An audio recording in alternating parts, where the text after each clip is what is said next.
falling intonation is also used with statements.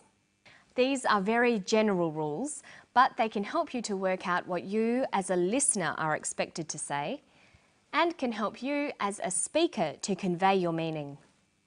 Now let's look at one last example of intonation. Listen to what happens when we have a list in a sentence. Here's a very complicated list.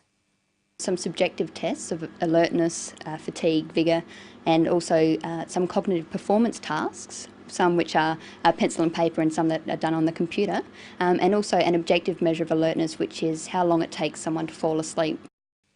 So she uses a variety of intonation. She uses rising and falling tones, and a tone that's neither rising nor falling, just a flat tone for the items in the list. This tells the listener that she hasn't finished her list of tests.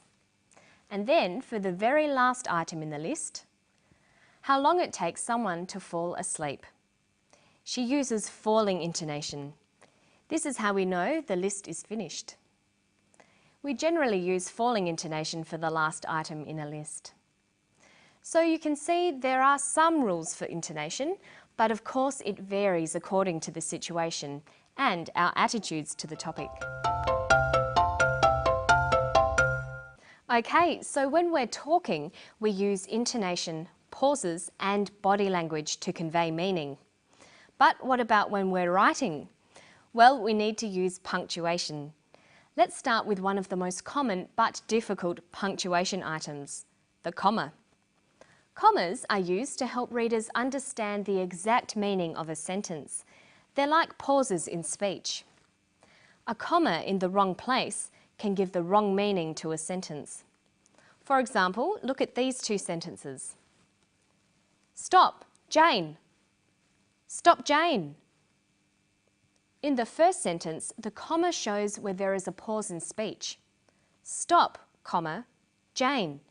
And this tells us that the speaker wants Jane to stop. In the second sentence, there is no pause and no comma. Stop, Jane. With no pause, we know that the speaker is telling someone else to stop Jane. Let's look at some rules about using the comma. First, commas are used to separate items in a list. Look at the way commas are used here. Some subjective tests of alertness, fatigue, vigour, and also some cognitive performance tasks. Okay, so notice that when we write down her speech, we put commas where she uses pauses, and we use intonation to separate the items in a list. We write alertness, comma, fatigue, comma, vigour. We read this as alertness, fatigue, vigour.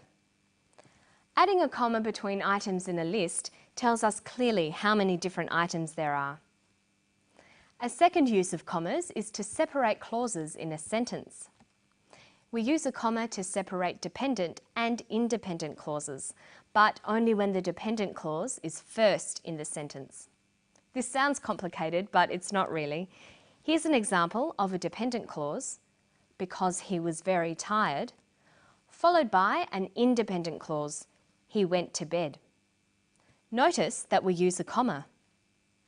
Because he was very tired, comma, he went to bed. But let's swap the clauses around. He went to bed because he was very tired. In sentences like this, with the independent clause first, we don't need a comma. Listen to the different way they read out, and you can hear why.